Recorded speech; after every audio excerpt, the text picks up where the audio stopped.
Okay, as we begin section 1.3, as you can see, there are a whole bunch of terms right here, and there's so many of them that I am going to take time in class to discuss these at length. And there's a page in your book that we're going to refer to. It's not here on this particular discussion, but a page in your book that we're going to refer to, and let's go over these definitions and these key terms and give you a really good understanding, be able to paint some really good visual pictures for you to help you understand just exactly what all of this means and how it fits, so that when you turn the page, you'll know what function notation is. It'll be a picture in your mind, you'll understand it, you'll know what an increasing function and decreasing function, because you'll see it in your mind. And one of the keys for you to grasp these concepts is to paint a really good picture in your mind. And I'm going to try very hard to get that accomplished for you. And obviously you're going to have to work and do some work to remember them and to pay close attention to them. We have talked a lot about the equation y equals mx plus b as being the standard equation for a linear equation. We also, at the very end of last year, wrote it like this: f of x equals mx plus b. And so these two terms right here, this f of x and that y, are the exact same thing. So don't get hung up on the fact that we're changing y to say f of x. You can see right here that they take the same equations, y equals 8x plus 15, and f of x equals 8x plus 15, and they mean the same thing. The way that you can graph these is exactly like you've always done. You can use the table. You can use, here's the slope. Right here's the slope. Right here's the y-intercept. And use those and just plot them in. You know it's going to cross at 15. Count up 8 over 1 and draw the line. So f of x, it's a new way to write something that we already are familiar with, just a new way to represent something.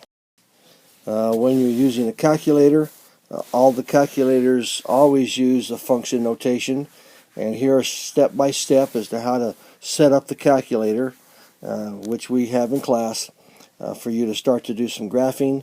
You'll see that there's the y1, there's also a y2, a y3, a y4, so you can actually put multiple linear equations on one graph.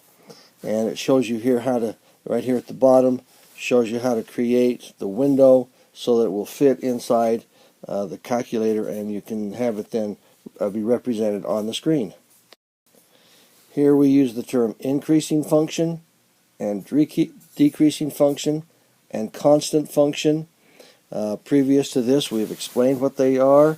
Increasing means that it increases across the entire domain.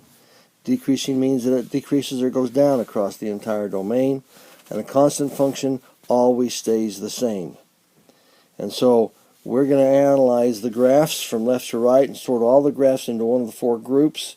We are using the previous graphs that we did in sections 1.1 and 1.2. We're going to be referring to those and placing information about them in this particular table.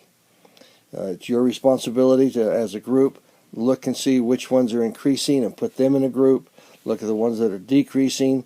Look at the constant functions, and then, of course, the combination of increasing and decreasing or constant. And then you're going to be able to put the letters right in here that coincide with the various increasing and decreasing functions. This is going to be kind of a fun activity for you. You're not going to use the calculator that you just set up earlier.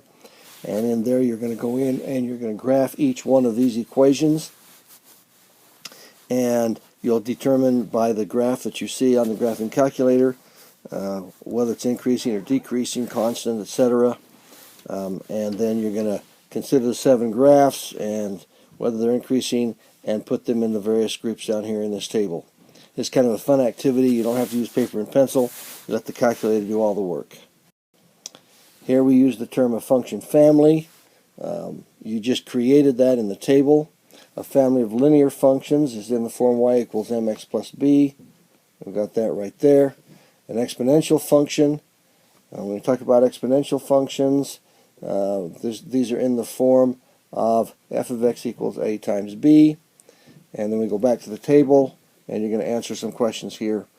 And then problem number 3 is going to talk about least, greatest, or neither, the absolute minimum, and the absolute maximum, and see if there is a point on those graphs that satisfies this, and sort them into minimums, maximum, and those that don't have a minimum or a maximum value. And so you're going to, again, fill out this table. Here again, you're going to take these equations and you're going to plug them into the graphing calculator and determine the shape of the graph, determine the absolute maximum or absolute minimum value, and again, kind of a fun activity where you get to actually manipulate some stuff in the calculator. I think this is the first time where we've really talked about the quadratic functions, this quadratic equation right here. Very famous equation. I may go through the equation in class and show you how this whole thing works. It's a little bit tricky, but quadratic functions and equations are very valuable, very important for us to understand how to solve equations when there's not a particular solution, and it becomes of value to us when we do factoring and things like that. Here's the family of linear absolute value functions and what they look like. And then problem number 4, we're just going to piece things together. And if you have the graphing calculator, it doesn't have an infinity symbol, you can enter the biggest number of your calculator can compute using scientific notation.